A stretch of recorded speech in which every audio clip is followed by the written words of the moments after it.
তুমি সেই মেয়েটা না যে বলতো ভালোবাসি? তুমি তো সেই মেয়েটাই যে বলতো হয়তো তুমি নয়তো কেউ না। আচ্ছা মায়াবতী, আমি মানুষটা কি এতই খারাপ? আমাকে কি সত্যিই ভালোবাসা যায় না? তুমি আমার কিনে দেওয়া গোলাপটার প্রেমে পড়েছিলে, আমার সাথে নক্ষত্র গুণে তারও প্রেমে পড়লে, শুধু আমায় ভালোবাসতে ভুলে গেছিলে। পৃথিবীতে হয়তো মানুষই একমাত্র প্রাণী যে অভিনয় করে।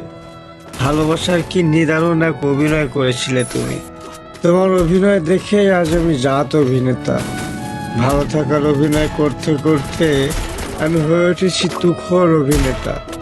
জীবনের সর্বক্ষেত্রে এমন দক্ষভাবে অভিনয় করতে হবে জানা ছিল না।